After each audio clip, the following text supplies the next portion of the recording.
딸만 셋을 낳았으니 넌 우리 집 며느리 자격 없다. 당장 내 딸년들 데리고 나가.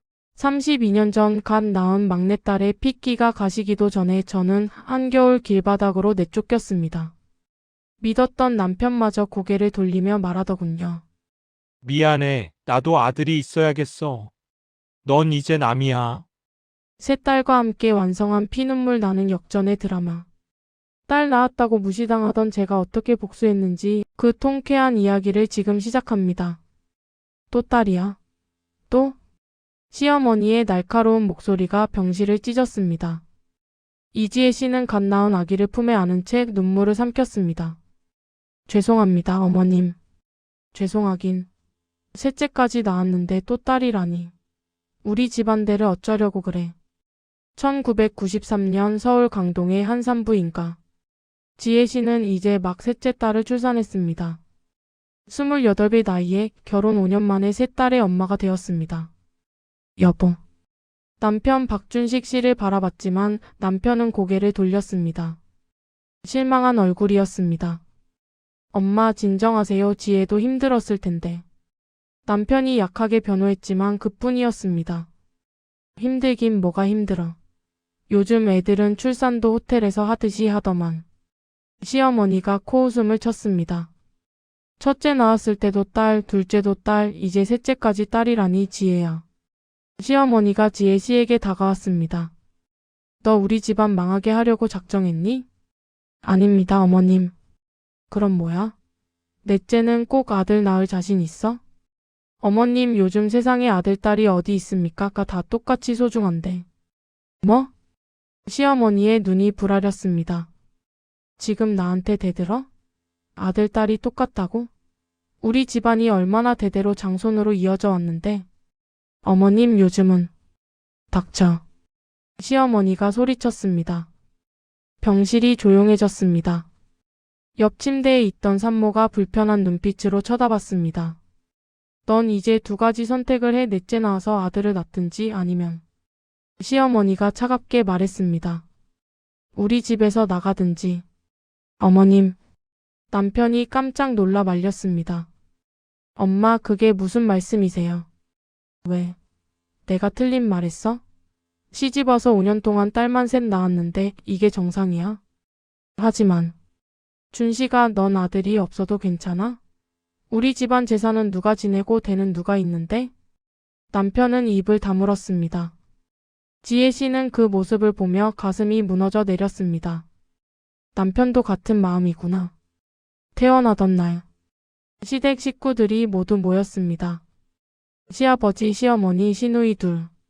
언니 진짜 또 딸이야? 대박이다. 25살 시누이 박미라가 킥킥거렸습니다. 미라야, 그런 말하는 거 아니야. 27살 큰 시누이 박수진이 말렸지만 그녀의 눈빛도 곱지 않았습니다. 왜요 언니, 사실이잖아요. 오빠 불쌍해 죽겠네. 그러게 아들 하나 없으면 나중에 어쩌려고. 수진이 혀를 찼습니다. 지혜 씨는 아무 말도 할 수 없었습니다. 갓난 아기를 안고 두 딸의 손을 잡고 그저 고개만 숙이고 있었습니다. 지혜야. 시아버지가 입을 열었습니다. 미안하지만 우리 집안 형편상 셋째까지 키워줄 여력이 없다. 네? 첫째, 둘째는 우리가 키워줬지. 근데 셋째까지는 좀 힘들 것 같구나. 아버님, 무슨 말씀이신지. 니네 둘이 알아서 키워야 한다는 얘기야. 시아버지의 말이 떨어지자 시어머니가 거들었습니다. 그러니까 애 낳고 한 달 지나면 너 일 나가. 애 키울 돈은 네가 벌어. 어머님, 제가 아직 애가 3명이나 있는데 어떻게 일을 나갑니까? 그러게 왜 아들을 안 낳고 딸만 낳았어. 딸은 키워봤자 남 좋은 일만 시키는 건데. 시어머니가 비아냥거렸습니다. 지혜 씨의 손이 떨렸습니다. 그리고 지혜야, 솔직히 말할게. 시어머니가 팔짱을 끼며 말했습니다. 딸 셋은 우리가 인정 못한다. 우리 집안 식구로. 어머님? 아들 하나 낳기 전까지는 넌 우리 며느리 자격이 없어, 알겠어? 그 말에 지혜 씨는 눈앞이 캄캄해졌습니다. 그날부터 지혜 씨의 지옥이 시작되었습니다. 산후조리도 제대로 못했습니다. 시어머니는 미역국 한 그릇 제대로 끓여주지 않았습니다. 딸 낳은 주제에 무슨 미역국을 먹어 밥이나 먹어. 셋째를 낳은 지 일주일 만에 지혜 씨는 부엌에 서야 했습니다. 언니, 나 배고픈데 밥 언제 해요? 신우이 미라가 툭툭 치고 지나갔습니다. 미안해, 미라야, 지금 준비하고 있어. 빨리 좀 해요, 나 학교 가야 한다고요. 지혜 씨는 후들거리는 다리로 밥을 지었습니다. 온몸이 쑤셨습니다. 출산한 지 일주일밖에 안 됐는데 몸이 회복될 리 없었습니다. 엄마. 5살 큰 딸 서연이가 부엌으로 왔습니다. 왜 서연아? 배고파. 알았어, 엄마가 지금 밥하고 있으니까 조금만 기다려. 응. 서연이가 배를 움켜쥐고 돌아갔습니다. 지혜 씨는 눈물을 닦았습니다. 조금만 참자, 곧 나아질 거야. 하지만 나아지지 않았습니다. 아니, 오히려 더 나빠졌습니다. 지혜야, 너 오늘부터 일 나가. 셋째를 낳은 지 한 달이 지났을 때 시어머니가 말했습니다. 어머님, 아직 제가 몸이 뭐가 어때서? 요즘 애들은 출산하고 일주일 만에 일 나가더만. 하지만 애가 3명이나. 그래서 더 돈 벌어야지. 애 셋 키우는데 돈이 얼마나 드는데. 어머님, 그럼 애들은 누가 봐줍니까? 내가 보지 뭐. 시어머니가 마지못해 말했습니다. 큰애 작은애는 어린이집 보내고 막내는 내가 봐줄게 대신. 시어머니가 손가락을 들었습니다. 내 월급에서 애 키우는 비용 다 내야 해. 어린이집비, 분유값, 기저귀값다. 네. 지혜 씨는 고개를 숙였습니다. 다른 선택지가 없었습니다. 지혜 씨는 동네 슈퍼마켓에 취직했습니다. 계산대 직원으로. 월급 50만 원. 1993년 50만 원은 결코 큰 돈이 아니었습니다. 거기서 어린이집비 20만 원, 분유와 기저귀값 15만 원을 내고 나면 남는 건 15만 원. 그 돈으로 지혜 씨는 자기 옷을 사고 생활비를 보태야 했습니다. 언니, 오빠 용돈 좀 줘봐요. 어느 날 신우이 미라가 손을 내밀었습니다. 미안한데 미라야, 나도 돈이 없어서. 에이, 언니 돈 많잖아요, 일하는데. 아니야, 나도 애들 키우느라. 쯧, 인색하게 오빠한테 말할 거야. 미라가 인상을 쓰며 가버렸습니다. 지혜 씨는 한숨을 쉬었습니다. 그날 저녁. 남편이 퇴근하고 돌아왔습니다. 여보. 응. 미라가 그러는데 네가 용돈은 안 준대? 미안해, 나도 돈이 없어서. 돈이 없긴 당신 일하잖아. 여보, 내가 버는 돈에서 애들 어린이집비, 분유값 다 내고 나면 남는 게 없어. 그래도 동생이 부탁하면 좀 줘야지. 남편의 말에 지혜 씨는 기가 막혔습니다. 여보, 나도 힘들어. 당신이 힘들긴 뭐가 힘들어, 엄마가 애 봐주시잖아. 그래도. 그리고 지혜야. 남편이 조심스럽게 말을 꺼냈습니다. 엄마가 넷째 낳으라고 하시는데. 뭐? 지혜 씨는 귀를 의심했습니다. 넷째요? 응, 이번엔 꼭 아들을 낳아야 한대. 여보, 나 지금 애 셋 키우면서 일까지 하고 있어. 거기에 넷째까지 낳으라고? 응, 엄마 말씀이 아들 하나는 있어야 한다고. 지혜 씨는 입이 막혔습니다. 여보, 나도 사실 아들이 있었으면 좋겠어. 남편이 솔직하게 말했습니다. 친구들 보면 다 아들 있잖아. 나만 딸 셋이야. 좀 그래. 모임 나가도 박 대리는 아들이 없다며 놀림당해. 여보. 회사에서도 그래, 아들 없는 사람은 승진 힘들다는 말도 있고. 지혜야, 제발 한 번만 더 해보자. 남편이 지혜의 손을 잡았습니다. 지혜 씨는 그 손을 뿌리쳤습니다. 싫어. 뭐? 나 못 나, 더 이상 못 나. 지혜야. 나 지금 애 셋 키우면서 일하느라 죽겠어. 거기에 또 애를 낳으라고? 그것도 아들 보장도 안 되는데? 지혜 씨의 목소리가 떨렸습니다. 당신 나를 애 낳는 기계로 봐? 무슨 소리야. 나는 그냥 뭐? 아들이 갖고 싶어서? 그럼 당신이 낳아봐. 지혜야, 진정해. 진정하라고? 내가 어떻게 진정해? 지혜 씨가 울음을 터뜨렸습니다. 나는 사람이야, 애 낳는 기계가 아니라고. 그때였습니다. 무슨 소리야. 시어머니가 방문을 박차고 들어왔습니다. 애 낳는 기계? 네가 지금 무슨 말을 하는 거야? 어머님. 닥쳐. 시집 와서 5년 동안 딸만 셋 낳아놓고 넌 할 만큼 했다고 생각해? 어머님, 저도 사람입니다. 더 이상은. 사람? 사람이면 아들을 낳아야지.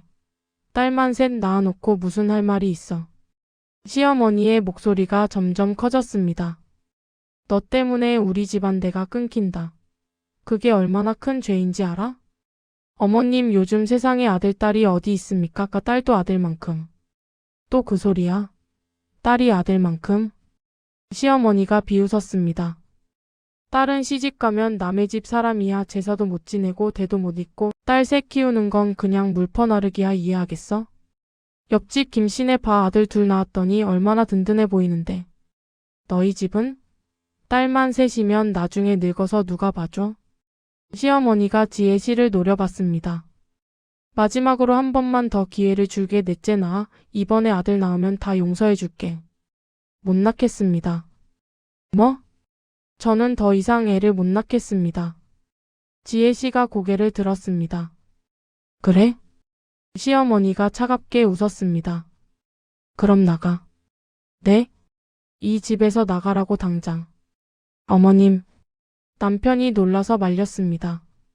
엄마, 그게 무슨 말씀이세요? 준식아, 넌 닥치고 있어. 이건 나와 지혜 사이의 문제야.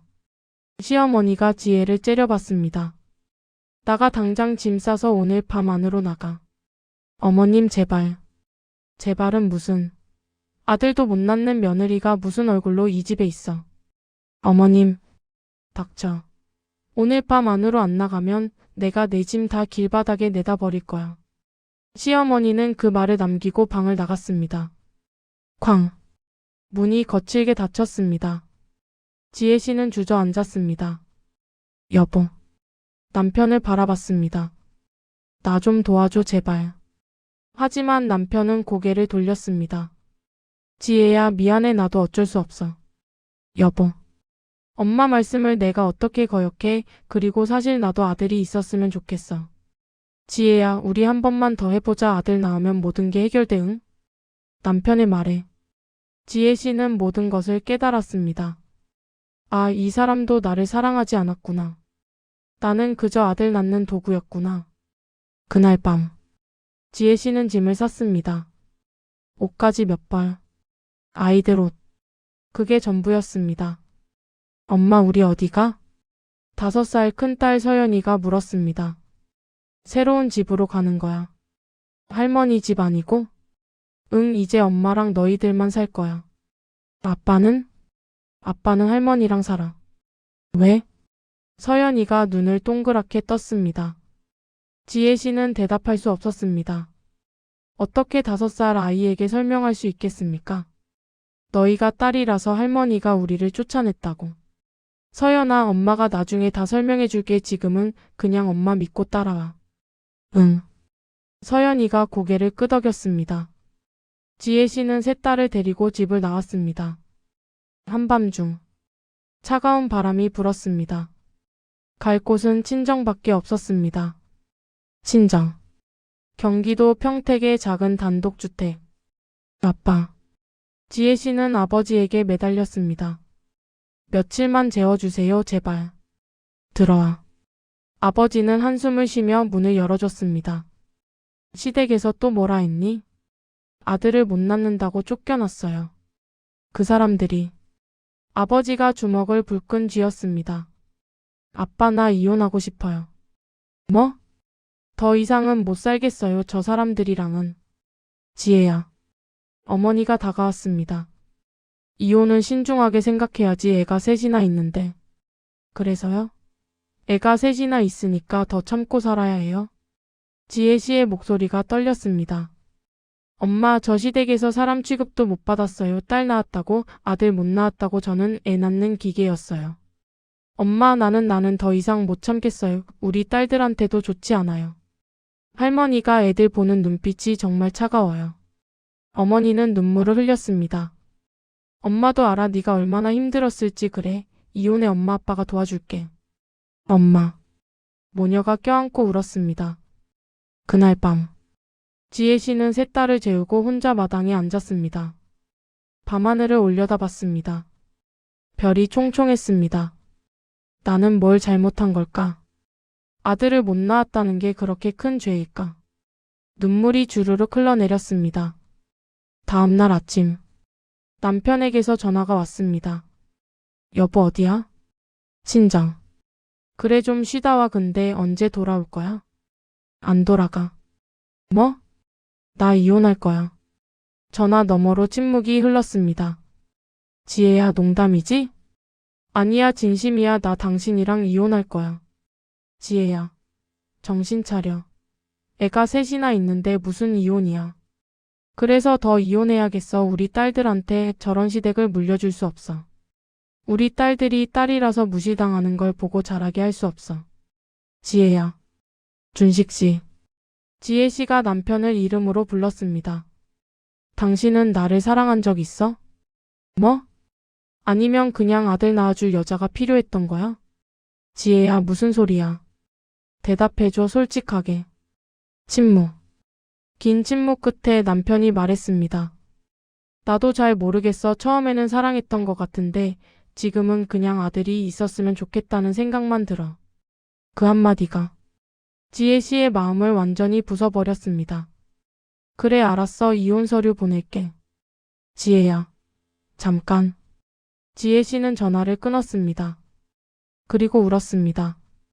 한참을 울었습니다. 2주 후. 지혜 씨는 이혼 서류를 들고 법무사 사무실을 찾았습니다. 세 자녀가 있으시군요. 양육권은 어떻게 하실 겁니까? 제가 다 키우겠습니다. 남편 측에서 양육비는 주기로 했습니까? 아니요. 지혜 씨는 고개를 숙였습니다. 남편이 아들이 아닌 딸들은 키우기 싫답니다. 딸은 남의 집 식구라고요. 법무사가 혀를 찼습니다. 1993년에도 그런 사람이 있군요. 부인, 양육비는 꼭 받으셔야 합니다. 법적으로. 괜찮습니다. 지혜 씨가 고개를 들었습니다. 저 혼자서도 키울 수 있어요. 우리 딸들. 하지만 3명을 할 수 있어요. 지혜 씨의 눈빛에 결기가 서렸습니다. 제가 꼭 해낼게요. 그리고 꼭 보여줄 거예요. 딸이 아들보다 못하지 않다는 걸. 이혼이 성립되었습니다. 1994년 2월. 지혜 씨는 29의 나이에 세 딸을 데리고 세상에 홀로 섰습니다. 재산 분할? 없었습니다. 남편 명의의 재산이 없었으니까요. 시댁에서 살던 집도 시어머니 명의였습니다. 위자료? 받지 못했습니다. 남편이 무일푼이었으니까요. 양육비? 한 푼도 받지 못했습니다. 남편이 딸들은 내 자식으로 인정 못한다라며 거부했으니까요. 지혜 씨에게 남은 것은 세 딸, 그리고 친정 부모님의 작은 방 한 칸. 그게 전부였습니다. 엄마 배고파. 5살 서연이가 말했습니다. 알았어, 엄마가 밥할게. 지혜 씨는 부엌으로 갔습니다. 냉장고를 열었습니다. 텅 비어 있었습니다. 쌀독도 거의 바닥이었습니다. 돈을 벌어야 해. 어떻게든 돈을 벌어야 해. 지혜 씨는 다음 날부터 일자리를 찾아다녔습니다. 하지만 현실은 냉혹했습니다. 아이가 셋이나 있으시다고요? 네. 죄송합니다. 저희는 좀. 어린아이가 있으면 조퇴도 작고 결근도 많아서요. 아이 아프면 어떻게 하실 건데요? 그리고 미혼이세요? 아, 이혼하셨구나. 죄송합니다만. 면접 10군데를 봤지만 모두 떨어졌습니다. 이유는 하나. 아이가 셋. 이혼녀. 1994년 이혼녀에 대한 사회의 시선은 냉정했습니다. 지혜 씨는 절망했습니다. 어떻게 하지 어떻게. 그때였습니다. 지혜야. 대학 동기 수진이가 전화를 했습니다. 수진아. 너 요즘 힘들다며? 이혼했다며? 응. 야, 내가 도와줄게. 우리 회사 건물에 청소 아줌마 자리 하나 있는데 할래? 청소? 응, 새벽 5시부터 9시까지, 그리고 저녁 6시부터 9시까지 월급 40만 원. 40만 원. 1994년 40만 원은 결코 큰 돈이 아니었습니다. 하지만 지혜 씨에게는 생명줄이었습니다. 할게. 나 할게. 그래, 내일부터 나와. 위치 문자로 보낼게. 지혜 씨는 눈물이 났습니다. 살 수 있겠다, 우리 살 수 있겠다. 다음 날부터 지혜 씨의 하루가 시작되었습니다. 새벽 4시 30분 기상. 아이들을 재워둔 채 집을 나섰습니다. 친정 어머니가 아이들을 봐주셨습니다. 5시부터 9시까지 오피스텔 청소. 계단, 복도, 화장실. 허리가 끊어질 것 같았지만 참았습니다. 9시에 퇴근해서 집으로 돌아오면 아이들이 기다리고 있었습니다. 엄마. 우리 딸들 배고팠지? 엄마가 밥할게. 서둘러 밥을 하고 아이들을 먹이고 큰딸 서연이를 유치원에 보냈습니다. 둘째 지은이는 3살, 막내 지민이는 돌. 아직 어려서 집에서 봐야 했습니다. 낮에는 친정 어머니가 봐주시고 저녁 6시가 되면 지혜 씨는 다시 일을 나갔습니다. 저녁 6시부터 9시까지 또 청소. 밤 9시 반에 집에 돌아오면 아이들은 잠들어 있었습니다. 지혜 씨는 아이들의 잠든 얼굴을 보며 울었습니다. 미안해, 엄마가 미안해. 좀 더 나은 엄마가 되지 못해서. 그렇게 1년이 흘렀습니다. 1995년. 지혜 씨는 여전히 청소 일을 했습니다. 하지만 조금씩 돈을 모았습니다. 한 달에 5만 원씩. 1년이면 60만 원. 이 돈으로 아이들 교육비를 대야 해. 지혜 씨는 아이들에게 다짐했습니다. 서연아, 지은아, 지민아. 네, 엄마. 엄마가 약속할게. 너희들 꼭 좋은 학교 보낼게. 엄마, 학교가 뭐야? 6살 서연이가 물었습니다. 학교는 공부하는 곳이야. 공부하면 훌륭한 사람이 될 수 있어. 나도 훌륭한 사람 될 거야. 서연이가 씩씩하게 말했습니다. 지혜 씨는 딸을 꼭 안았습니다. 그래, 우리 딸들 엄마가 꼭 훌륭하게 키워줄게. 그래서 너희 아빠한테, 시댁 사람들한테 보여줄 거야. 딸이 아들보다 못하지 않다는 걸. 운명은 가혹했습니다. 1996년. 친정 아버지가 쓰러지셨습니다. 뇌경색입니다. 수술해야 합니다. 수술비가 얼마나 드나요? 1천만 원 정도 예상됩니다. 1천만 원. 지혜 씨에게는 천문학적인 돈이었습니다. 2년 동안 모은 돈이 겨우 120만 원. 1천만 원은 불가능했습니다. 선생님, 수술 안 하면 어떻게 되나요? 반신불수가 될 수 있습니다. 지혜 씨는 무너졌습니다. 어떻게 하지, 어떻게? 그때 어머니가 말씀하셨습니다. 지혜야, 미안하지만. 네, 엄마? 집을 팔아야겠다. 네? 내 아버지 수술비 마련하려면 집을 팔아야 해. 친정집. 지혜 씨와 아이들의 유일한 보금자리였습니다. 그 집을 팔아야 한다니. 엄마. 미안해, 지혜야, 엄마가 정말 미안해. 어머니가 울었습니다. 지혜 씨도 울었습니다. 하지만 달리 방법이 없었습니다. 집이 팔렸습니다. 4천만 원에. 수술비 1천만 원을 쓰고 남은 돈은 3천만 원. 엄마, 이 돈으로 작은 전세집이라도 얻자. 아니야, 지혜야. 어머니가 고개를 저었습니다. 이 돈은 내가 가져. 엄마, 너 혼자 애새 키우잖니. 이 돈으로 조그만 집이라도 얻어. 그럼 엄마, 아빠는? 우리는 시골 가서 살게. 내 고모네 옆집이 비었다더라. 엄마. 지혜야, 넌 이제 혼자 설 때야. 넌 해낼 수 있어. 내 딸이잖아. 어머니의 말에 지혜 씨는 울 수밖에 없었습니다. 1996년 가을. 지혜 씨는 3천만 원으로 서울 변두리에 작은 전세집을 얻었습니다. 방 2개짜리 빌라. 넓고 좁았지만 그래도 지혜 씨와 아이들만의 공간이었습니다.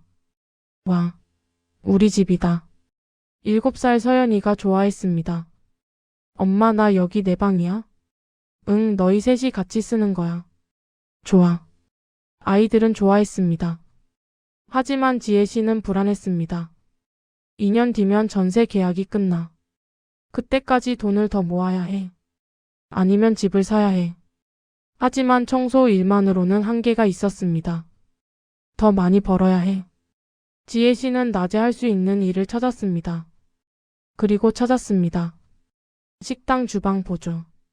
오전 10시부터 오후 3시까지. 월급 30만 원. 할머니, 아이들 좀 봐주실 수 있으세요?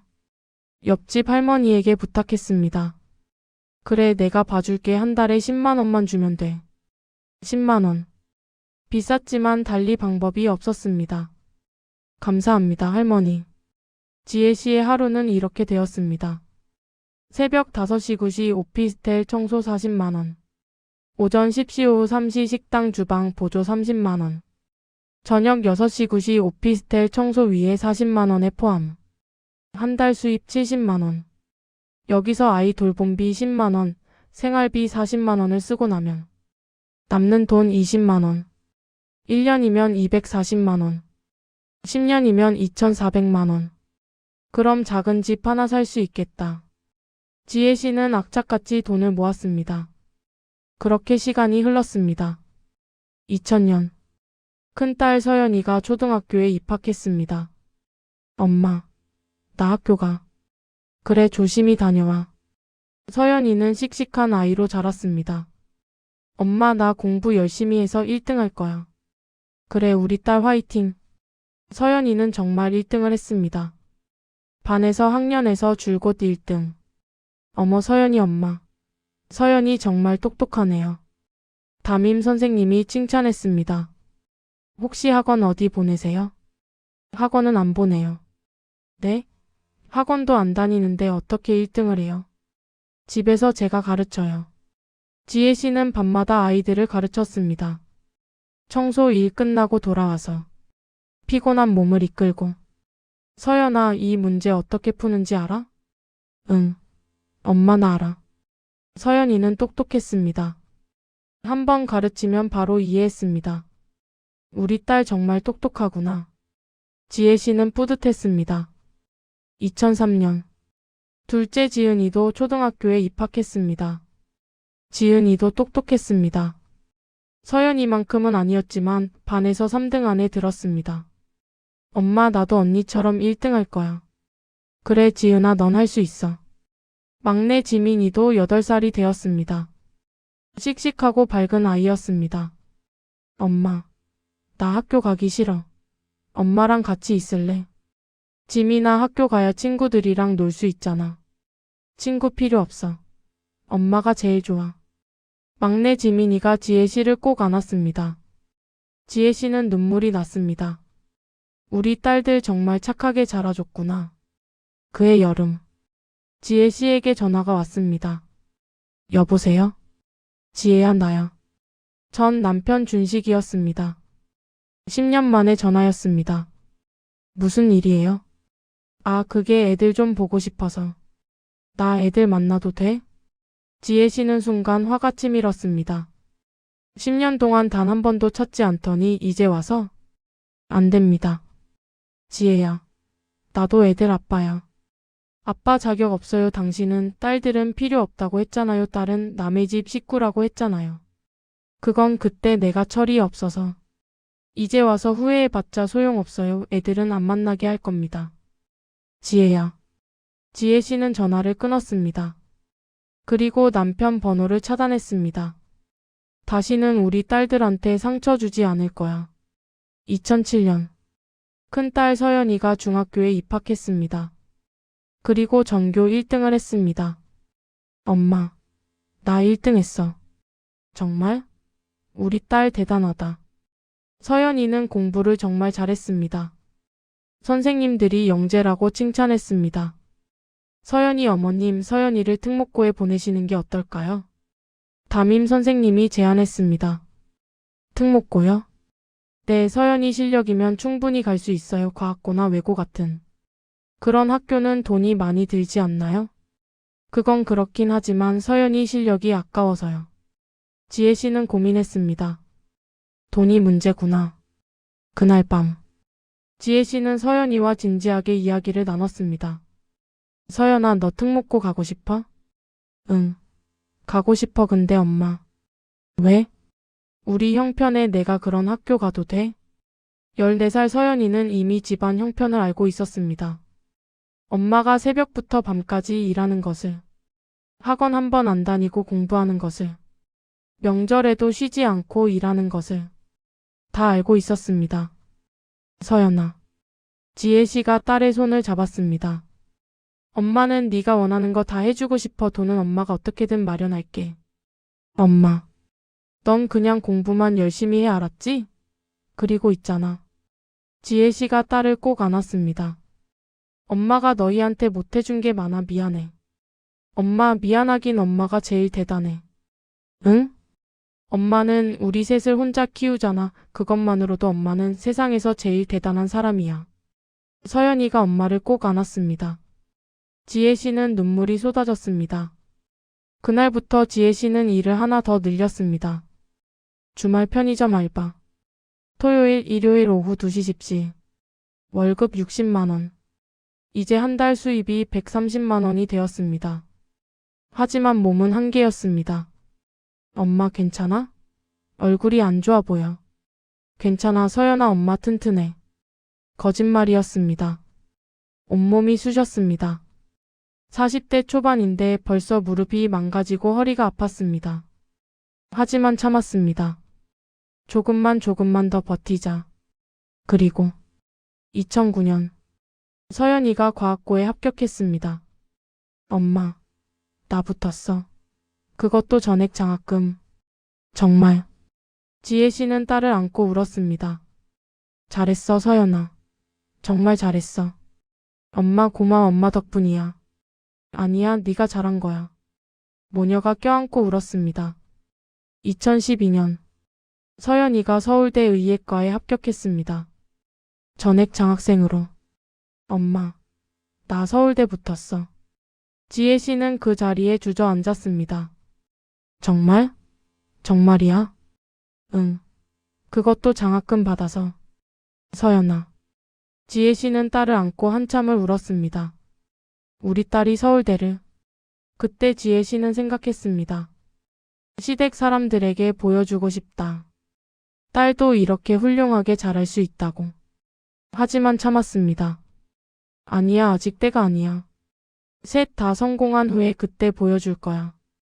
2015년 둘째 지은이가 서울대 법대에 합격했습니다. 역시 전액 장학생으로. 엄마, 나도 언니처럼 서울대 갔어. 지은아.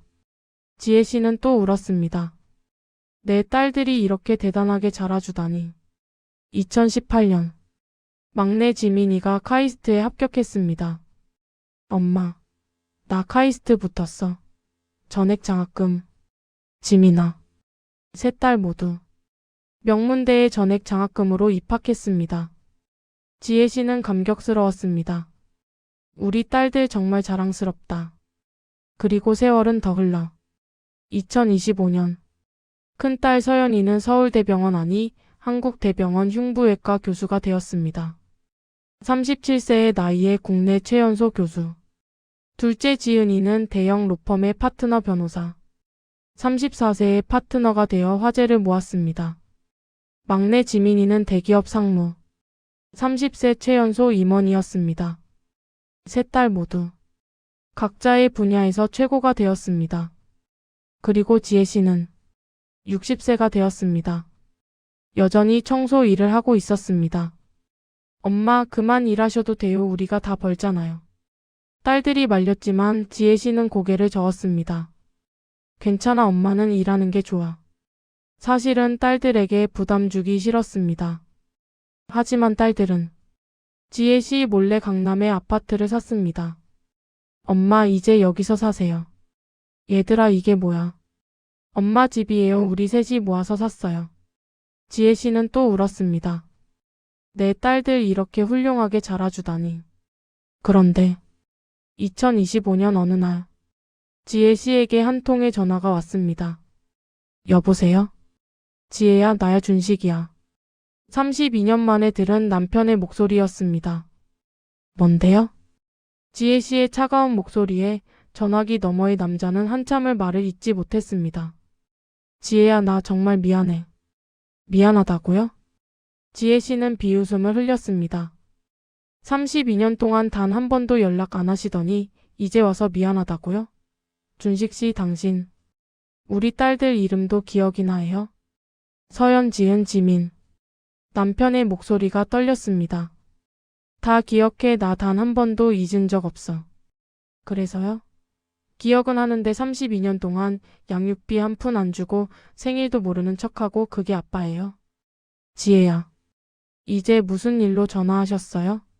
바쁜데 용건만 말씀하세요. 지혜 씨의 목소리는 얼음장처럼 차가웠습니다. 전화기 너머로 한숨 소리가 들렸습니다. 사실은 지혜야. 준식의 목소리가 더욱 떨렸습니다. 나 돈 좀 빌릴 수 있을까? 지혜 씨는 귀를 의심했습니다. 뭐라고요? 미안해, 정말 미안한데 나 지금 너무 급해서 5천만 원만 빌려줄 수 있어? 5천만 원? 지혜 씨는 어이가 없어서 웃음이 나왔습니다. 준식 씨 제정신이세요? 32년 동안 연락 한 번 없던 사람이 갑자기 전화해서 5천만 원을 빌려달라고요? 지혜야, 제발, 나 정말 죽을 것 같아. 사업이 망해서. 빚이 2억이 넘어 집도 날아갔어. 이대로 가다간 신용불량자 되고. 그게 저랑 무슨 상관이에요? 지혜 씨의 목소리가 날카로워졌습니다. 당신이 사업 망하든 신용불량자가 되든 그게 저랑 무슨 상관이에요? 당신은 우리 딸들이 굶어 죽든 말든 신경도 안 쓰셨잖아요. 지혜야. 그리고 있잖아요, 준식 씨. 지혜 씨가 차갑게 말했습니다. 당신 어머니가 그러시더라고요. 딸은 남의 집 식구라고 키워봤자 남 좋은 일만 시킨다고 맞는 말씀 아니에요? 그러니까 당신 어머니 말씀대로 저희는 이제 남의 집 식구예요. 남의 집 식구한테 돈 빌리러 오시면 안 되죠. 지혜야, 제발. 그리고 한 가지 더 궁금한데요. 지혜 씨가 물었습니다. 당신 재혼했죠? 아들도 낳았고요? 전화기 너머가 조용해졌습니다. 어떻게 알았어? 알죠, 다 알아요. 당신이 우리 딸들 버리고 5년 뒤에 재혼했다는 것도, 아들 낳았다는 것도, 그 아들 이름이 박준호라는 것도. 지혜 씨는 사실 몰랐습니다. 하지만 남편의 반응을 보니 짐작이 갔습니다. 그 아들은 잘 크고 있어요? 당신이 그렇게 원하던 아들? 대답을 안 하시네요. 왜요? 그 아들도 문제가 있나요? 긴 침묵 끝에 준식이 터지듯이 말했습니다. 준호가 사고를 쳤어. 도박 빚이 1억이 넘어. 그 빚 때문에 우리 가게까지 날아갔어. 어머. 지혜 씨는 놀란 척했습니다. 그렇게 귀한 아들이 그렇게 됐어요? 안 됐네요. 지혜야. 근데 준식 씨, 궁금한 게 있는데요. 그 귀한 아들 빚 갚느라 힘드시면 시어머니한테 도움 받으시면 되잖아요. 시어머니 돈 많으시잖아요. 어머니도 이제 돈이 없어. 네? 그게 무슨 말이에요? 지혜 씨가 물었습니다. 사실은 궁금해서가 아니라 듣고 싶어서였습니다. 준식이 힘없는 목소리로 말했습니다. 어머니가 10년 전에 보이스피싱 사기를 당했어. 3억을 날렸어. 그 후로 치매까지 와서 지금은 요양원에 계셔. 어머. 그리고 아버지는 5년 전에 돌아가셨어. 뇌경색으로. 누나들도 다 형편이 안 좋아. 큰 누나는 남편이 사업 실패해서 이혼했고, 작은 누나는 남편한테 맞고 살아. 아무도 나를 도와줄 사람이 없어. 준식의 목소리에서 울음이 섞여 나왔습니다. 지혜야, 나 정말 죽을 것 같아. 제발 좀 도와줘. 예정 생각해서. 예정이요? 지혜 씨가 끊어 말했습니다. 예정이라는 게 있기는 해요? 당신이 저한테? 지혜야. 준식 씨, 제가 딸 셋 키우면서 얼마나 힘들었는지 알아요? 지혜 씨의 목소리가 떨리기 시작했습니다. 새벽 5시에 일어나서 청소하고, 낮에는 식당에서 설거지하고, 저녁에는 또 청소하고, 그렇게 하루 16시간씩 일했어요. 32년 동안. 무릎이 망가져서 계단도 제대로 못 올라가요. 허리는 디스크 4개가 나갔어요. 손목은 건초염에, 손가락은 관절염. 이게 다 누구 때문인지 알아요? 미안해, 정말 미안해. 미안하다고 해서 되는 게 아니에요. 지혜 씨가 소리쳤습니다. 당신은 우리 딸들한테 아빠가 아니에요. 그냥 정자 기증자일 뿐이에요. 지혜야. 그리고 있잖아요. 지혜 씨가 차갑게 웃었습니다. 당신 궁금하지 않아요? 우리 딸들 지금 뭐 하는지? 큰딸 서연이는 한국대병원 흉부외과 교수예요. 37살에 최연소 교수 연봉이 2억 넘어요. 전화기 너머로 숨소리가 멎었습니다. 둘째 지은이는 김앤드장 로펌 파트너 변호사예요. 34살에 파트너 연봉 3억. 거짓말이지? 거짓말이요? 하하, 당신 32년 전에도 저보고 거짓말쟁이라고 했죠. 딸들 자랑하면. 지혜 씨가 비웃었습니다. 막내 지민이는 대기업 상무예요. 30살 최연소 임원 연봉 4억. 그게 말이 돼? 딸들이 어떻게냐고요? 지혜 씨의 목소리에 자부심이 담겼습니다. 제가 키웠으니까요. 당신 같은 아빠 없이도 당신네. 시댁 도움 없이도 저 혼자 훌륭하게 키웠어요. 그게 어떻게 가능했냐고요? 딸이라서 가능했어요. 지혜 씨가 또박또박 말했습니다. 딸들은 엄마가 힘든 거 알아요. 엄마를 위해 열심히 공부해요. 엄마를 실망시키지 않으려고 노력해요. 당신 내 시댁이 그렇게 무시하던 딸들이 당신이 그렇게 원하던 아들보다 100배, 1000배 훌륭하게 자랐어요. 지혜야, 나도 그 애들 아빠야. 만나게 해줘, 제발. 안 돼요. 지혜 씨가 단호하게 말했습니다. 당신은 우리 딸들 인생에 없는 사람이에요. 앞으로도 계속 그럴 거고요. 지혜야, 제발. 그리고 준식 씨. 지혜 씨가 마지막으로 말했습니다. 돈 빌려주는 일은 절대 없을 거예요. 당신이 무릎 꿇고 빌어도 죽는다고 해도 안 돼요. 왜 그런지 아세요? 당신 내 시어머니가 그러셨잖아요. 딸은 키워봤자 남 좋은 일만 시킨다고 맞는 말씀이에요. 우린 이제 남이니까 당신 일에 관여 안 해요. 지혜 씨는 전화를 끊으려다가 마지막으로 덧붙였습니다. 아, 그리고 시어머니 요양원비 밀렸죠? 제가 다 알아요. 어떻게? 제 친구가 그 요양원 원장이거든요. 3개월째 밀렸다고 하더라고요. 요양원에서 쫓겨날 것 같다며? 지혜야, 혹시 그것 좀. 안 돼요. 지혜 씨가 칼같이 말했습니다. 32년 전에 시어머니가 저한테 그러셨어요. 아들도 못 낳는 며느리가 무슨 얼굴로 이 집에 있냐고. 저 그때 쫓겨났어요. 한겨울에 갓난아기 셋 데리고. 그러니까 이제 시어머니 차례예요. 인과응보죠. 그때 저한테 했던 대로 당하시는 거예요. 지혜야, 그래도 어머니는 이제 치매 환자야. 아무것도 기억 못해. 다행이네요. 지혜 씨가 차갑게 말했습니다. 그럼 외롭지도 않겠네요. 혼자 쫓겨나는 게 얼마나 외로운지 기억도 못하실 테니까. 지혜야, 전화 끊을게요. 다시는 전화하지 마세요. 이 번호 차단할 테니까. 지혜야, 잠깐만. 제발. 지혜 씨는 전화를 끊었습니다. 그리고 주저앉아 울었습니다. 32년을 참았던 눈물이 쏟아졌습니다. 엄마. 그때 현관문이 열리며 새 딸이 들어왔습니다. 엄마 우는 거야? 무슨 일 있어? 큰딸 서연이가 황급히 달려왔습니다. 아니야, 엄마 괜찮아. 엄마 누구한테 전화 받았어? 혹시? 둘째 지은이가 날카롭게 물었습니다. 혹시 그 사람이야? 우리 아빠라는 사람? 지혜 씨는 고개를 끄덕였습니다. 순간 새 딸의 얼굴이 일그러졌습니다. 뭐라고 했는데? 막내 지민이가 주먹을 불끈 쥐었습니다. 돈 빌려달라고 했어. 5천만 원. 뭐? 새 딸이 동시에 소리쳤습니다. 32년 동안 연락 한 번 없던 인간이 감히? 서연이가 이를 갈았습니다. 엄마 당연히 거절했지? 그럼 엄마가 거절했어. 잘했어, 엄마.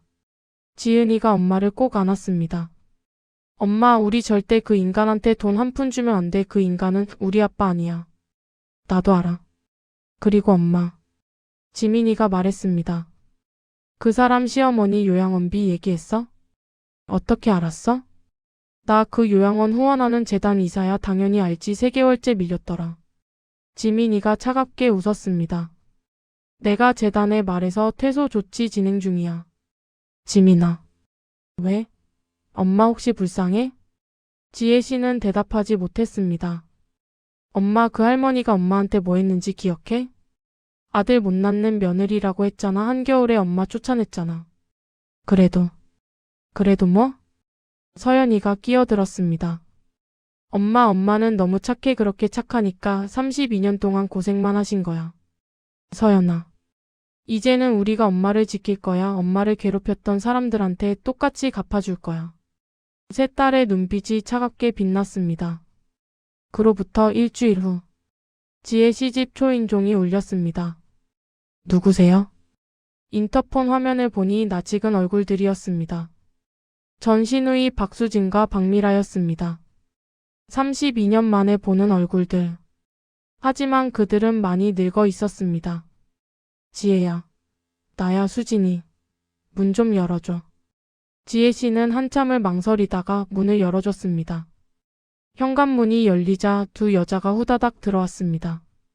그리고 지혜 씨가 사는 강남 아파트를 보고는 입을 떡 벌렸습니다. 어머, 이게 내 집이야? 너 여기 어떻게 사? 이 아파트 시세가 30억은 넘는데. 두 여자는 멍하니 거실을 둘러봤습니다. 고급 가구, 큰 TV, 넓은 거실. 32년 전 자신들이 무시했던 그 며느리가 이제는 자신들보다 훨씬 잘 살고 있었습니다. 무슨 일로 오셨어요? 지혜 씨가 차갑게 물었습니다. 아, 그게. 수진이 머뭇거렸습니다. 지혜야, 오랜만이다. 그동안 잘 지냈어? 뭐 하러 오셨냐고요? 지혜 씨는 미소도 짓지 않았습니다. 준식이 오빠 얘기 들었어? 들었어요. 사업 망했다면서요? 응, 그게. 미라가 나섰습니다.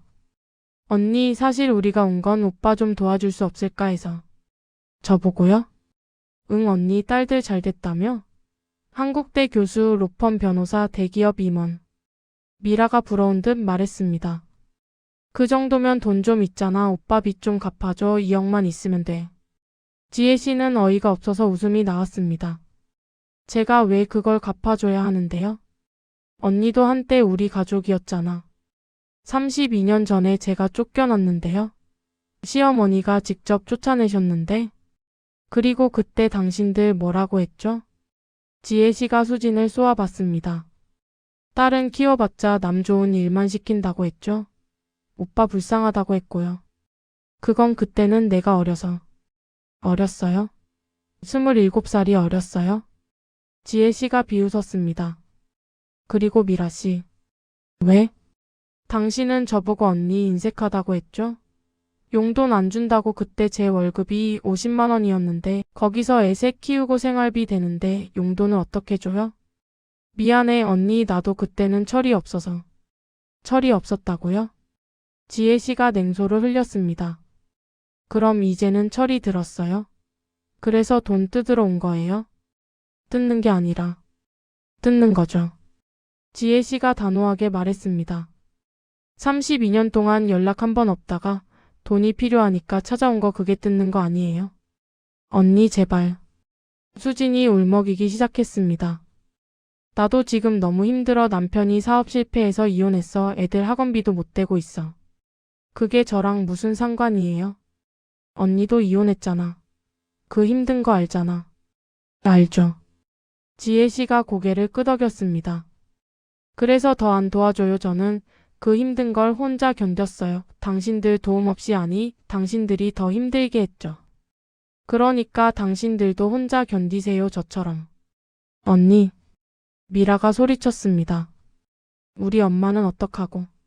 요양원비 3개월째 밀렸어. 이대로 가면 쫓겨난다고. 쫓겨나면 되죠.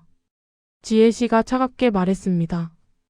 32년 전에 저도 쫓겨났어요. 한겨울에 시어머니 손으로. 지금 엄마는 치매 환자라고. 아무것도 모른다고. 그게 제 문제예요? 지혜 씨가 일어서며 말했습니다. 나가주세요. 다시는 오지 마시고요. 언니, 나가라고요. 지혜 씨가 소리쳤습니다. 당신들이 32년 전에 저한테 했던 것처럼 저도 이제 당신들한테 할 거예요. 쫓아내는 거요. 지혜야, 제발, 우리 잘못했어. 수진이 무릎을 꿇었습니다. 제발 오빠만 좀 도와줘. 오빠 죽을 것 같아. 죽으면 되죠. 지혜 씨의 목소리는 차가웠습니다. 저도 32년 동안 죽을 것 같았어요. 근데 안 죽더라고요. 사람은 쉽게 안 죽어요. 언니, 나가세요. 안 나가면 경찰 부를 거예요. 지혜 씨가 핸드폰을 꺼내 들었습니다. 두 여자는 어쩔 수 없이 일어섰습니다. 언니, 진짜 이러는 거야? 우리가 그렇게 남이야? 미라가 울먹이며 물었습니다. 남이죠. 지혜 씨가 또박또박 말했습니다. 당신 내 시어머니가 그랬잖아요. 딸은 시집 가면 남의 집 사람이라고. 맞는 말이에요. 저는 이혼했으니까 완전히 남이에요. 그리고 있잖아요. 지혜 씨가 마지막으로 말했습니다. 당신들이 그렇게 무시하던 제 딸들 그 딸들이 지금 당신네 오빠 아들보다 100배는 잘 살아요. 연봉도 100배 많이 받고 사회적 지위도 100배 높아요. 그게 바로 인과응보예요. 딸을 무시한 데가. 지혜 씨는 현관문을 활짝 열었습니다. 나가세요. 두 여자는 고개를 떨구고 나갔습니다. 문이 닫히는 순간 복도에서 미라의 울음소리가 들렸습니다. 언니, 우리 어떻게 오빠 정말 죽을 것 같은데. 몰라, 나도 모르겠어. 두 여자의 목소리가 점점 멀어졌습니다. 지혜 씨는 문에 등을 기대고 섰습니다. 그리고 미소를 지었습니다. 쓸쓸하지만 후련한 미소였습니다. 이제 시작이야. 32년을 기다렸어. 이제 진짜 보여줄 거야. 그로부터 한 달 후, 지혜 씨에게 또 한 통의 전화가 왔습니다. 이번에는 전 시어머니가 있는 요양원에서였습니다. 이지혜 씨 보호자분이신가요? 제가 보호자는 아닌데요. 아, 죄송합니다. 박오 어르신 관련해서 연락드렸습니다. 무슨 일이신데요? 어르신이 오늘 새벽에 돌아가셨습니다. 지혜 씨는 잠시 말문이 막혔습니다. 그래서요? 보호자분들 연락이 안 되어서요. 혹시 연락 가능하신지. 저는 며느리도 아니고 보호자도 아니에요. 32년 전에 인연 끊었어요.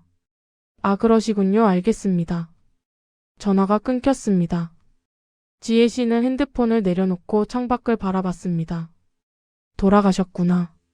복잡한 감정이 밀려왔습니다. 미움, 안도, 슬픔, 허무함. 엄마, 무슨 전화야? 큰딸 서연이가 물었습니다. 시어머니 돌아가셨대. 그래? 서연이는 담담했습니다. 엄마 장례식 갈 거야? 아니. 지혜 씨가 고개를 저었습니다. 안 갈 거야. 갈 이유가 없어. 잘 생각했어, 엄마. 서연이가 엄마 어깨를 토닥였습니다. 그 사람은 엄마한테 시어머니가 아니었어. 그냥 엄마를 괴롭힌 사람일 뿐이야. 그래. 그리고 엄마. 서연이가 말했습니다. 다음 주 토요일에 시간 있어? 왜? 우리 병원에서 큰 행사가 있어. 병원 창립 50주년 기념식. 엄마도 같이 가자. 엄마가 왜 가? 엄마는 내 보호자잖아. 내가 제일 사랑하는 사람이고 당연히 같이 가야지. 서연이가 환하게 웃었습니다. 그리고 거기 재미있는 사람들 올 거야. 재미있는 사람? 응, 엄마가 보면 깜짝 놀랄 사람들. 서연이의 눈빛에 알 수 없는 빛이 서렸습니다. 지혜 씨는 그 눈빛을 보며 느꼈습니다. 뭔가 준비한 게 있구나. 그리고 그 예감은 정확히 맞아떨어지게 됩니다. 엄마, 이거 입어봐. 행사 전날 둘째 지은이가 명품 쇼핑백을 들고 왔습니다. 이게 뭐야? 엄마 드레스 내일 행사 있잖아. 엄마 제대로 차려입어야 해. 쇼핑백에서 꺼낸 건 샤넬 트위드 재킷과 스커트였습니다. 얘들아, 이거 너무 비싼 거 아니야? 엄마, 우리 셋이 1년에 버는 돈이 9억이야. 이 정도는 아무것도 아니야. 막내 지민이가 웃으며 말했습니다. 그리고 엄마, 내일 미용실 예약해뒀어. 오전 10시 머리, 메이크업, 내일 다 받으세요. 얘들아. 지혜 씨의 눈에서 눈물이 글썽였습니다. 왜 이렇게까지? 엄마. 큰딸 서연이가 엄마의 손을 잡았습니다. 내일은 엄마 인생에서 가장 중요한 날이 될 거야. 무슨 말이니? 내일 보면 알아. 엄마, 그냥 우리 말만 믿고 따라와. 응? 세 딸의 눈빛에 묘한 빛이 어렸습니다. 지혜 씨는 뭔가 심상치 않음을 느꼈지만 딸들을 믿기로 했습니다. 행사 당일 특급 호텔 그랜드 볼룸. 한국대병원 창립 50주년 기념식이 열리는 곳이었습니다. 입구부터 화려했습니다. 거대한 꽃장식, 레드카펫, 그리고 줄지어 선 발레 파킹 직원들. 엄마, 내 팔 잡아. 서연이가 팔을 내밀었습니다. 지혜 씨는 샤넬 재킷을 입고 머리는 우아하게 올리고 얼굴은 화사하게 메이크업을 했습니다. 60세라고는 믿기지 않을 만큼 아름다웠습니다. 서연 교수님. 입구에서 병원 관계자들이 인사했습니다. 어머님도 함께 오셨네요. 어서 오십시오. 감사합니다. 서연이가 환하게 웃으며 대답했습니다. 안으로 들어서자 엄청난 규모의 행사장이 펼쳐졌습니다. 샹들리에가 반짝이고 수백 명의 사람들이 옷을 차려입고 담소를 나누고 있었습니다. 어머, 저기 서영 교수님 아니야? 맞아, 한국대병원 최연소 교수. 옆에 계신 분이 어머님이신가 봐. 정말 우아하시네. 주변에서 수군거리는 소리가 들렸습니다. 지혜 씨는 긴장했습니다. 내가 여기 있어도 되는 걸까? 그때였습니다. 서연아. 둘째 지은이가 나타났습니다. 역시 우아한 드레스를 입고. 엄마, 여기 앉아 계세요. 우리가 잠깐 인사 다녀올게. 세 딸이 지혜 씨를 VIP석에 앉히고 다른 귀빈들에게 인사하러 갔습니다. 지혜 씨는 혼자 앉아서 주변을 둘러봤습니다. 그런데 저 멀리 익숙한 뒷모습이 보였습니다. 설마. 가슴이 철렁 내려앉았습니다. 그 남자는 천천히 고개를 돌렸습니다. 박준식. 전 남편이었습니다. 32년 만에 보는 얼굴. 많이 늙었습니다. 머리는 반백이 되었고 얼굴에는 주름이 가득했습니다. 그리고 그 옆에는 젊은 여자와 20대 후반으로 보이는 남자가 서 있었습니다. 재혼한 아내와 아들이구나. 준식도 지혜를 발견했습니다. 두 사람의 눈이 마주쳤습니다. 준식의 얼굴이 새하얗게 질렸습니다. 준식은 지혜에게 다가왔습니다. 지혜야. 무슨 일로 여기 오셨어요? 지혜 씨의 목소리는 차갑게 식어 있었습니다. 그게 우리 준호가 이번에 한국대병원에 취직했어. 그래서 초대받아서. 아들분이 의사예요? 아니, 행정직으로. 준식이 머뭇거렸습니다. 그때 준식의 재혼 아내가 다가왔습니다. 여보, 누구세요? 이 사람은. 준식이 당황해하는 사이 지혜 씨가 먼저 말했습니다. 처음 뵙겠습니다. 저는 이지혜예요. 네, 저는 한미선이에요. 그런데 어떤 사이? 모르는 사이예요. 지혜 씨가 단호하게 말했습니다. 준식의 얼굴이 일그러졌습니다. 지혜야. 준식 씨, 저는 당신 모르는 사람이에요. 말 놓지 마세요. 그 순간 준식의 아들 준호가 끼어들었습니다. 아버지, 이분이 누구세요? 아니다. 그냥 옛날에 알던 사람이야. 지혜 씨가 대신 대답했습니다. 준호는 지혜를 위아래로 훅어봤습니다.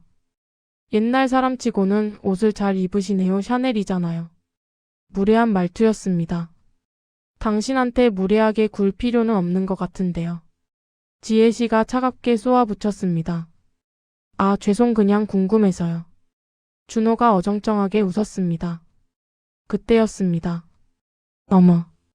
행사장 입구가 웅성거렸습니다. 저분 누구세요? 김앤장 로펌 박지은 변호사님이세요. 어머, 진짜? 34살의 파트너 된 그분? 둘째 지은이가 입장했습니다. 우아한 드레스를 입고 당당한 걸음으로. 그리고 그녀는 곧장 지혜 씨에게 왔습니다. 엄마, 괜찮으셨어요? 지은아. 지은이는 그제야 옆에 서 있는 준식 일행을 봤습니다. 그리고 그들을 차갑게 노려봤습니다. 당신들이 누군데 우리 엄마 옆에 서 있어요? 저희는. 준식이 말을 더듬었습니다. 우리 엄마? 준호가 눈을 크게 떴습니다. 이분이 박지은 변호사님 어머니세요? 그런데요? 지은이가 차갑게 대답했습니다. 설마. 준식의 얼굴이 창백해졌습니다. 설마 지은이 내가? 저 당신 모르는데요? 지은이가 고개를 갸웃했습니다. 엄마, 저분들 누구예요? 아무도 아니야. 지혜 씨가 대답했습니다. 바로 그때. 지은아. 막내 지민이가 나타났습니다. 엄마. 나 대기업 전자 부회장님한테 인사받았어. 부회장님이 엄마 보고 싶으시대. 진짜? 응. 언니, 우리 부회장님한테 엄마 모시고 가자. 좋아. 두 딸이 지혜 씨의 팔을 잡았습니다. 준호는 멍하니 그 모습을 지켜봤습니다.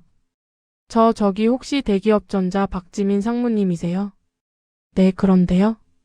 지민이가 차갑게 대답했습니다. 당신은 누구세요? 저는 이번에 한국대병원 행정팀에 입사한 박준호라고 합니다. 준호의 목소리가 떨렸습니다. 그래서요? 저한테 무슨 일이에요? 아닙니다. 준호는 뒤로 물러섰습니다. 그리고 아버지 준식을 쳐다봤습니다. 아버지 저분들이 설마? 준식은 입술을 깨물며 고개를 끄덕였습니다. 그래 내 딸들이야. 뭐? 준호와 계모 미선이 동시에 소리쳤습니다. 그게 무슨 말이에요? 미선이 소리쳤습니다. 당신 전처 딸들이 한국대 교수, 김앤장 변호사, 대기업 상무라고요. 그래. 준식의 목소리는 힘이 없었습니다. 말도 안 돼. 당신 딸들은 다 못 배웠다고 했잖아요. 당신이 양육비도 안 줬다고. 나도 몰랐어. 준식은 무너졌습니다. 그 모습을 지은이가 차갑게 지켜봤습니다. 엄마 가요. 여기 공기 나빠요. 세 딸이 지혜 씨를 호위하듯 둘러싸고 자리를 떠났습니다. 뒤에 남은 준식 일가족은 멍하니 서 있을 수밖에 없었습니다. 30분 후 행사가 시작되었습니다. 한국대병원 창립 50주년을 축하합니다. 사회자의 멘트와 함께 큰 박수가 터져 나왔습니다. 먼저 병원장님 말씀이 있겠습니다. 백발의 병원장이 단상에 올랐습니다. 안녕하십니까? 한국대병원 병원장 김철수입니다. 박수 소리. 오늘 이 자리에는 우리 병원의 자랑스러운 교수님들과 직원들, 그리고 기빈 여러분들이 함께해 주셨습니다. 병원장은 잠시 말을 멈추고 객석을 둘러봤습니다. 특히 오늘 제가 꼭 소개하고 싶은 분이 계십니다. 스크린에 사진이 떴습니다. 서연이의 사진이었습니다. 박서연 교수님입니다. 37세의 나이에 우리 병원 최연소 흉부외과 교수가 되셨고 작년 한 해에만 300건이 넘는 심장 수술을 성공시키셨습니다. 우레와 같은 박수. 서연이가 일어나 인사했습니다. 그리고 박서연 교수님께는 특별한 이야기가 있습니다. 병원장이 계속 말했습니다. 박 교수님은 편모스라에서 자라셨습니다. 어머님께서 청소 일, 식당 일을 하시며 세 딸을 홀로 키우셨다고 합니다. 객석이 조용해졌습니다. 하지만 박 교수님은 좌절하지 않으셨습니다. 오히려 어머님을 위해 더 열심히 공부하셨고 마침내 한국대 의예과에 전액 장학생으로 입학하셨습니다. 박수 소리. 준식은 그 자리에 얼어붙어 있었습니다. 그리고 오늘 박 교수님의 어머님께서 이 자리에 함께 하셨습니다. 이지혜 여사님 일어서 주시겠습니까? 스포트라이트가 지혜 씨를 비췄습니다. 지혜 씨는 당황했지만 천천히 일어섰습니다. 이지혜 여사님께서는 32년 동안 세 딸을 홀로 키우시며 새벽부터 밤까지 일하셨습니다. 그 힘든 시간 동안에도 딸들의 교육만은 포기하지 않으셨다고 합니다. 병원장의 목소리가 떨렸습니다. 그리고 그 세 딸이 모두 사회에서 훌륭한 인재가 되었습니다. 큰딸은 우리 병원 교수, 둘째 딸은 김앤장 로펌 파트너 변호사, 막내 딸은 대기업 전자 상무. 객석이 술렁였습니다. 이지혜 여사님께 큰 박수 부탁드립니다. 우레와 같은 박수가 터져 나왔습니다. 지혜 씨는 눈물을 흘렸습니다. 그리고 그 모습을 준식이 멍하니 지켜보고 있었습니다.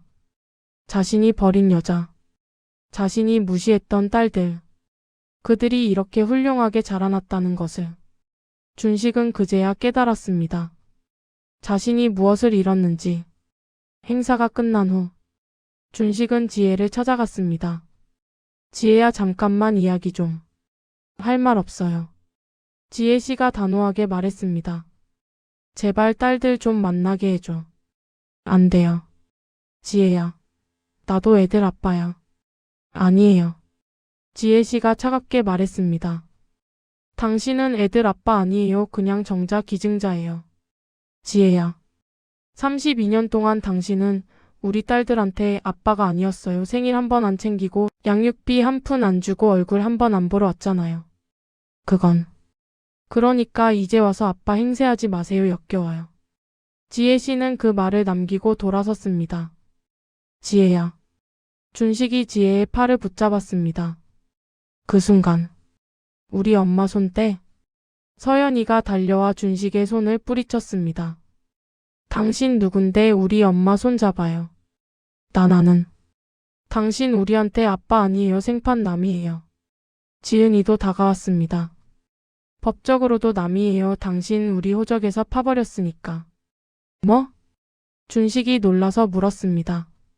우리 성인 되자마자 호적 정리 다 했어요. 당신 이름 우리 호적에 없어요. 지민이가 차갑게 말했습니다.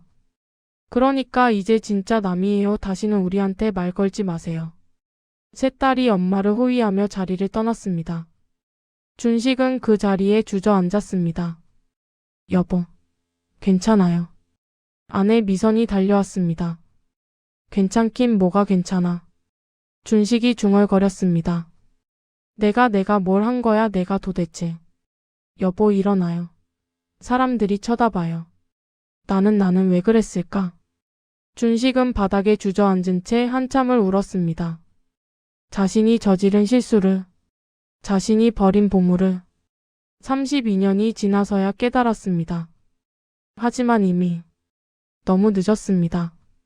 그날 저녁, 지혜 씨는 세 딸과 함께 고급 레스토랑에서 식사를 했습니다. 엄마 오늘 기분 어때? 서연이가 물었습니다. 복잡해.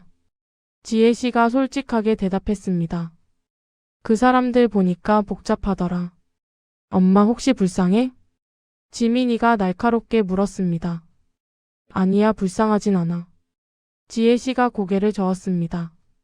그냥 허무해 32년을 그렇게 힘들게 살았는데 그 사람들은 그냥 망해서 비참하게 사는 거잖니. 그게 인과응보예요 엄마.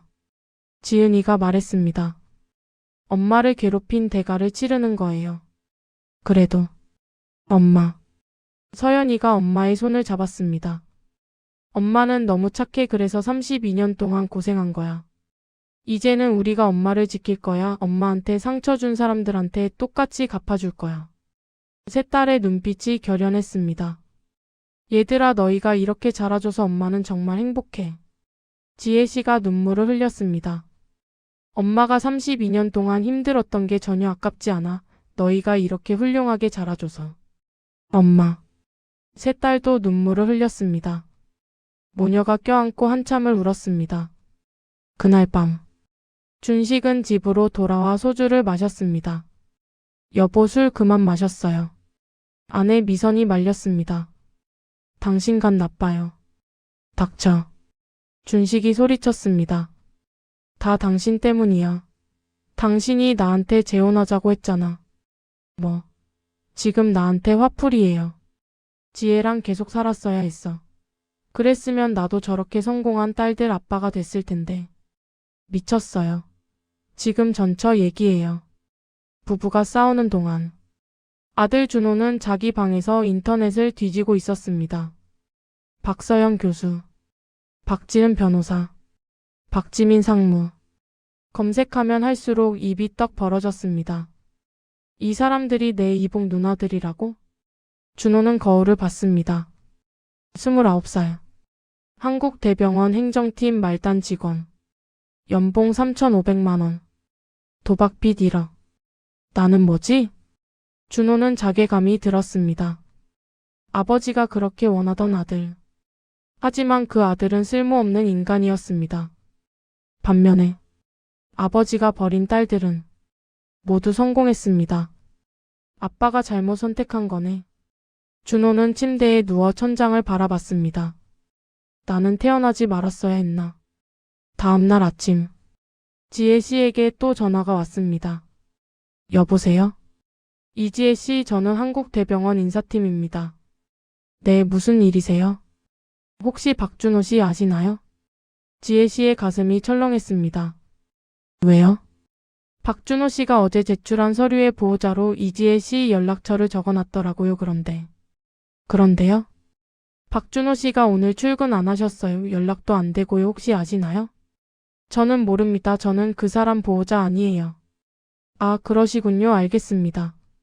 전화가 끊겼습니다. 지혜 씨는 불안했습니다.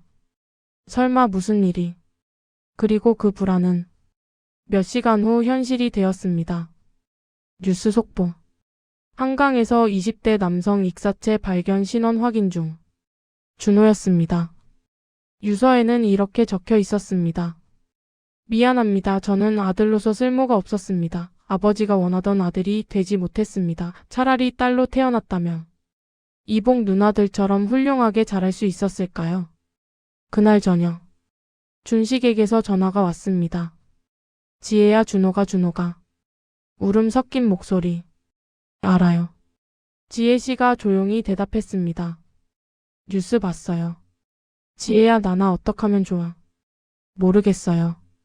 내가 뭘 잘못한 거야. 나는 그냥 아들이 갖고 싶었을 뿐인데. 준식 씨. 지혜 씨가 차갑게 말했습니다. 당신이 뭘 잘못했는지 정말 모르겠어요? 당신은 딸을 무시했어요. 딸은 쓸모없다고 생각했어요. 그 대가를 치르는 거예요. 지혜야. 그리고 있잖아요. 지혜 씨의 목소리가 떨렸습니다. 당신 아들이 죽은 건 제 탓이 아니에요. 당신 탓이에요. 뭐? 당신이 아들한테 너무 큰 기대를 했어요. 아들이니까 성공해야 한다. 아들이니까 집안을 일으켜야 한다. 그 압박감이 아들을 죽인 거예요.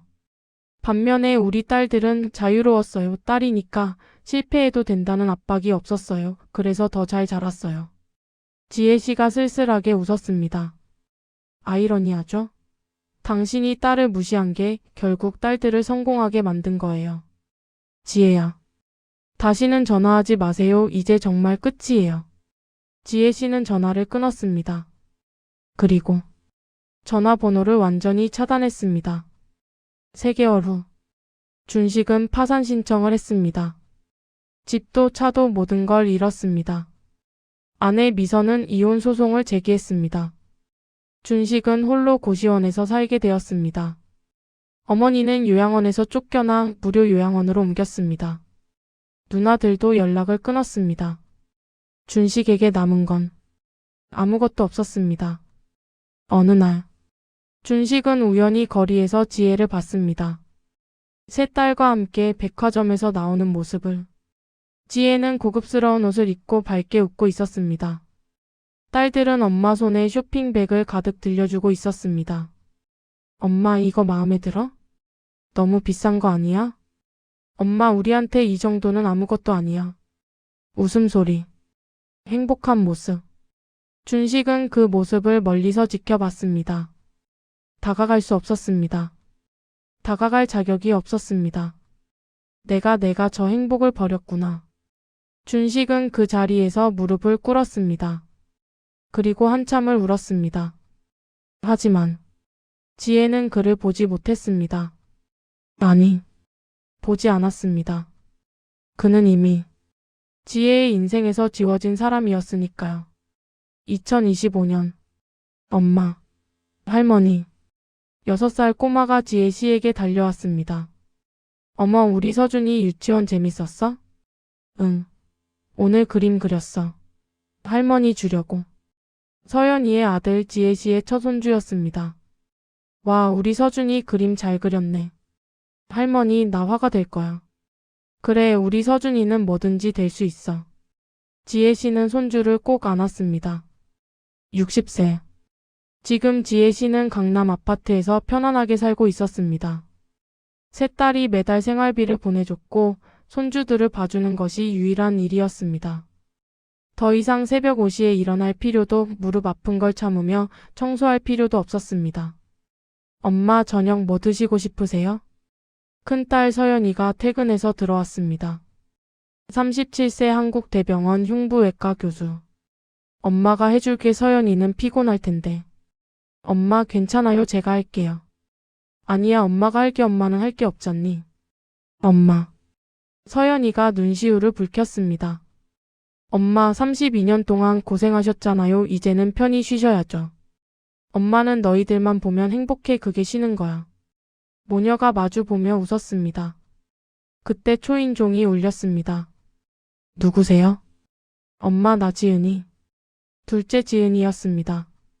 언니, 나도 왔어. 막내 지민이도 함께였습니다.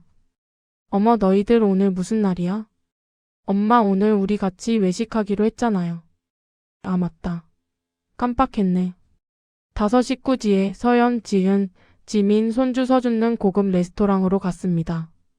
엄마, 여기 엄마 좋아하시는 갈비찜 맛집이래요. 얘들아, 너무 비싼데 온 거 아니야? 엄마, 우리가 1년에 버는 돈이 얼마인데요? 이 정도는 아무것도 아니에요.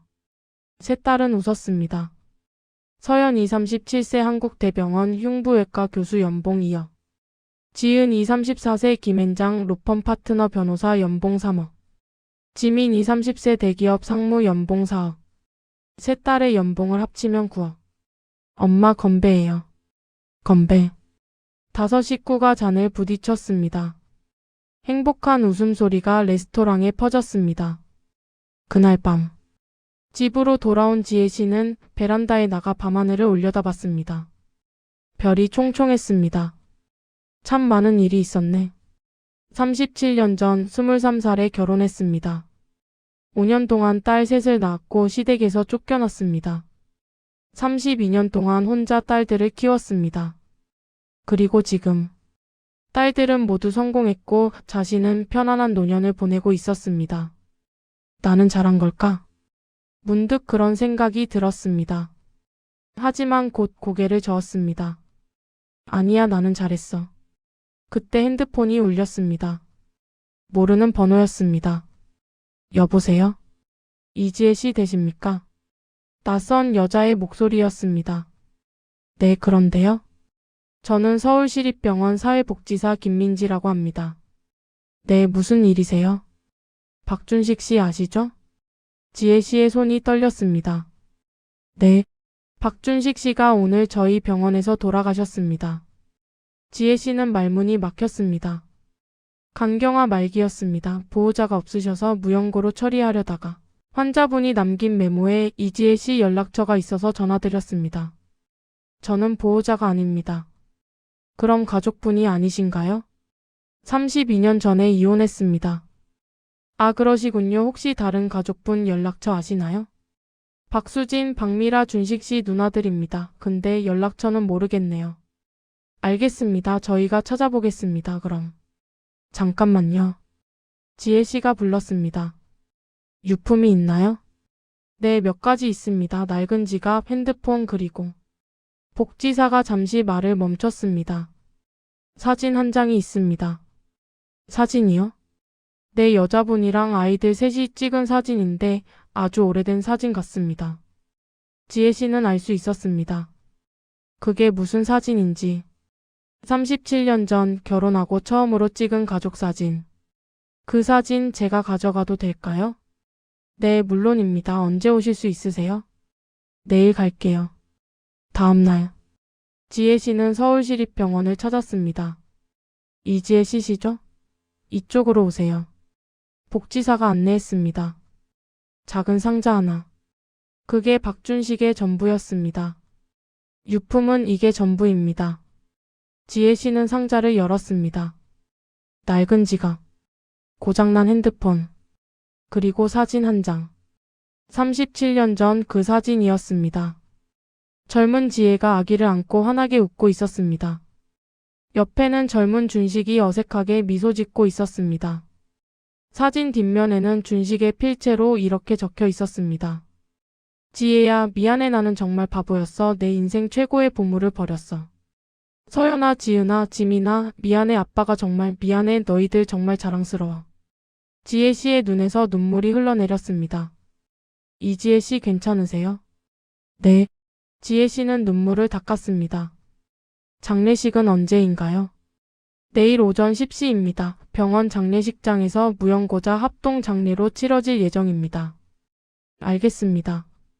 지혜 씨는 사진을 가지고 나왔습니다. 그날 저녁. 지혜 씨는 세 딸을 불렀습니다. 얘들아, 엄마가 할 말이 있어. 뭔데요, 엄마? 너희 아버지가 돌아가셨어. 세 딸의 표정이 굳었습니다. 그래서요? 서연이가 차갑게 말했습니다. 그게 우리랑 무슨 상관이에요? 서연아. 엄마, 우리 그 사람 모르는 사람이에요. 법적으로도 남이에요. 그래도 뭐예요? 엄마 혹시 장례식장 가시려고요? 지은이가 날카롭게 물었습니다. 아니야, 안 갈 거야. 다행이다. 지민이가 안도의 한숨을 쉬었습니다. 엄마가 가신다고 하시면 우리가 말렸을 거예요. 얘들아. 지혜 씨가 사진을 꺼내 보였습니다. 이게 뭐예요? 너희가 아기였을 때 찍은 사진이야. 너희 아버지 유품에서 나왔어. 세 딸은 사진을 들여다봤습니다. 이 사진 그 사람이 계속 가지고 있었대요. 그런가 봐. 세 딸은 아무 말이 없었습니다. 얘들아, 엄마가 한 가지만 물어볼게. 뭔데요? 너희들 그 사람한테 미운 감정 있어? 세 딸은 서로를 쳐다봤습니다. 그리고 서연이가 대답했습니다. 없어요, 엄마. 정말? 내 미운 것도 아니고 불쌍한 것도 아니고 그냥 아무 감정이 없어요. 지은이도 고개를 끄덕였습니다. 우리한테 그 사람은 그냥 없는 사람이에요. 처음부터 없었던 사람. 맞아요. 지민이도 동의했습니다. 우리 아버지는 그 사람이 아니에요. 우리 아버지는 엄마예요. 지혜 씨는 눈물을 흘렸습니다. 엄마. 고마워 얘들아 이렇게 훌륭하게 자라줘서. 엄마 우리가 훌륭한 게 아니라 엄마가 훌륭한 거예요. 서연이가 엄마를 안았습니다. 엄마가 우리를 이렇게 키워주셨잖아요. 세 딸이 엄마를 안았습니다. 한참을 그렇게 있었습니다. 장례식 당일. 지혜 씨는 결국 장례식장에 가지 않았습니다. 대신 집에서 조용히 기도했습니다. 준식 씨, 편히 쉬세요. 그리고 다음 생에는 딸도 아들만큼 사랑하는 사람이 되세요. 그것으로 충분했습니다. 같은 시각 병원 장례식장. 빈 장례식장. 조문객은 단 3명. 준식의 누나 박수진과 박미라, 그리고 전 재혼 아내 한미선이었습니다. 언니 정말 이렇게 끝나는 거야? 미라가 울먹였습니다. 우리 오빠가. 그래. 수진도 눈물을 흘렸습니다. 우리가 오빠한테 너무했어. 언니 지혜 씨는 안 왔어? 올 리가 있겠니? 우리가 그렇게 무시했는데. 한미선이 쓸쓸하게 말했습니다. 조카들도 안 왔네요. 당연하지 아빠로 인정도 안 하는데. 세 여자는 텅 빈 장례식장에서 한참을 울었습니다. 우리 정말 잘못 살았어. 그러게. 병원 직원들이 형식적으로 장례를 치렀습니다. 고인의 명복을 빕니다. 목사의 기도. 텅 빈 장례식장. 이것이 박준식의 마지막이었습니다. 장례식이 끝나고 수진과 미라는 지혜 씨 집 앞까지 찾아왔습니다. 하지만 초인종을 누르지 못했습니다. 언니 우리 올라가? 아니야 가자. 왜? 무슨 얼굴로 올라가? 우리가 32년 전에 뭐 했는데. 그래도 오빠 돌아가셨다고 알려야 하지 않을까? 이미 알고 있을 거야. 병원에서 연락했을 거고. 그럼 그냥 가는 거야? 응, 우리는 이미 용서받을 자격도 없어. 두 여자는 고개를 떨구고 돌아섰습니다. 그때였습니다. 잠깐 기다리세요. 뒤에서 목소리가 들렸습니다. 돌아보니 지혜 씨가 서 있었습니다. 지혜야. 언니. 올라오세요. 커피라도 한 잔 드시고 가세요. 언니 우리가 무슨 얼굴로. 괜찮아요. 들어오세요. 지혜 씨는 두 사람을 집으로 안내했습니다. 거실. 세 여자가 마주 앉았습니다. 침묵. 긴 침묵. 언니 정말 미안해. 수진이 먼저 입을 열었습니다. 32년 전 우리가 정말 잘못했어. 맞아 언니 우리가 너무했어. 미라도 눈물을 흘렸습니다. 지혜 씨는 차를 내왔습니다. 마세요. 따뜻한 차예요. 고마워. 언니 조카들 정말 대단하게 됐더라. 수진이 말했습니다. 한국대 교수, 김앤장 변호사, 대기업 상무 우리가 그렇게 무시했는데. 괜찮아요. 지혜 씨가 조용히 말했습니다. 이미 다 지난 일이에요. 언니 용서해 줄 수 있어? 미라가 물었습니다. 지혜 씨는 잠시 생각하다가 대답했습니다. 용서는 이미 했어요. 오래전에. 정말? 내 미운 감정 가지고 사는 건 저한테 독이니까요. 언니. 하지만 지혜 씨가 말을 이었습니다. 다시 연락하고 지내지는 않을 거예요. 그게 우리 모두한테 나을 것 같아요. 알겠어. 수진이 고개를 끄덕였습니다. 그래 그게 맞는 것 같아. 건강하게 사세요 두 분. 언니도. 두 여자는 일어섰습니다. 그리고 문 앞에서 마지막으로 돌아봤습니다. 언니 정말 대단해. 혼자서 세 딸 그렇게 키워내다니. 우리는 바보였어. 딸을 무시한 게. 지혜 씨는 조용히 미소 지었습니다. 이제라도 깨달으셨으면 됐어요. 건강하세요. 문이 닫혔습니다. 지혜 씨는 한참을 문 앞에 서 있었습니다. 그리고 깊게 숨을 들이마셨습니다. 이제 정말 끝이구나. 일주일 후, 지혜 씨에게 등기 우편이 왔습니다. 법무법인에서 보낸 것이었습니다. 박준식 씨의 채무 상속 안내문. 준식이 남긴 빚이 5천만 원. 그리고 법정 상속인은 지혜와 세 딸이었습니다. 얘들아, 이거 봐. 지혜 씨가 딸들을 불렀습니다. 뭔데요, 엄마? 너희 아버지 빚이래 5천만 원. 그래서요? 서연이가 차갑게 물었습니다. 당연히 상속 포기하시죠? 그래야겠지? 당연하죠. 세 딸이 동시에 대답했습니다. 우리 그 사람 모르는 사람이에요. 빚까지 왜 갚아요? 알았어, 엄마가 서류 처리할게. 엄마, 제가 할게요. 제가 변호사잖아요. 지은이가 나섰습니다. 내일 당장 상속 포기 서류 제출할게요. 고마워, 지은아. 한 달 후, 뉴스에 작은 기사가 났습니다. 무연고 사망자 증가, 고독사 문제 심각. 기사 속에 준식의 사진이 작게 실렸습니다.